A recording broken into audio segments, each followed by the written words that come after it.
Hello everybody, welcome to the Daily Hizuk, Baruch Hashem, as we continue to be mechazek each other.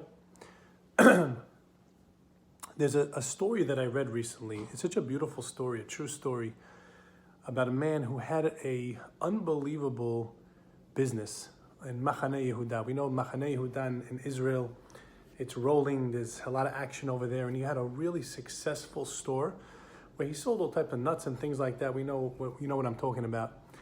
And he was just doing unbelievable. All of a sudden, across the street, somebody opens up the same exact store, even nicer.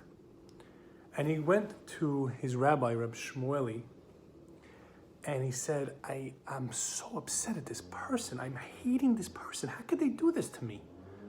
I mean, it's so wrong. And the rabbi said, listen, just wait, just do your thing. And sure enough, little by little, his business started to go down and the other person's business started to go up. And now he's at a point where he's only paying his rent. He's not even making money at this point. And then little by little, it got to a point where he could not keep the store. And he was so upset and he was so angry. He wanted to take this guy to Beit Din. Rabbi Shmueli said, stop. Just stop it. Let it go. Find another spot. And sure enough, he found another spot. It was like off the beaten path in some lady's house. Her house was upstairs and it was downstairs. And he opened up his shop there and it was okay. It wasn't really making money. One day the old lady says, you know, you're so kind to me since you came here. You give me things, you give me different nuts, you give me different items, and it's just so nice of you. I need to talk to you. And the man's like, you know, I really don't have so much time right now. No, she says it's really, really important. She sat with him for about an hour. And she explained to him, she says, look, I don't have anybody. I don't have any family. And I'm not going to be in this world much longer. I'm leaving everything to you. It's all for you. And she left him a lot of money. And she left him the house. And she left him everything.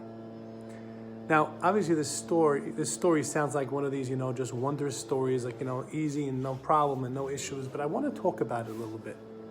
You see, what happens is when we're on that path, when things weren't going well, how did he handle it? He went to his rabbi. He was really angry. He was really upset. He didn't know the end of the story. And I want to read to you from Rashi. I'm actually going to tell it to you outside.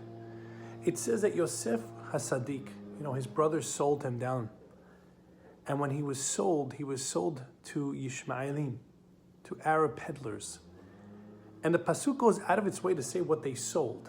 They sold delicious smelling spices, and Rashi points out and says that's not usually what they would sell. They wouldn't usually sell those good smelling spices.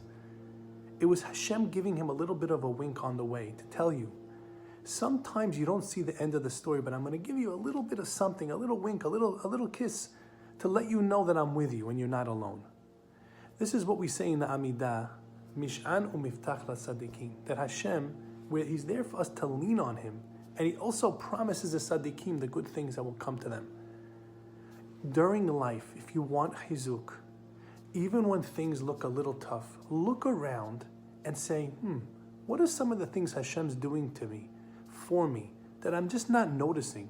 That might be those little things that Hashem's giving me, that little push, that little hug, that little, just to say I'm with you. When you notice those, Hashem says, you understand what's going on. You understand that what I'm doing is all for your benefit and it's all for your good, even when it doesn't seem like that to you. You rely on me. That's what the Hizuk we need. The Hizuk we need to know is Hashem is always with us. Look for those little signs, recognize them, and feel close to Hashem through them. Have a great day.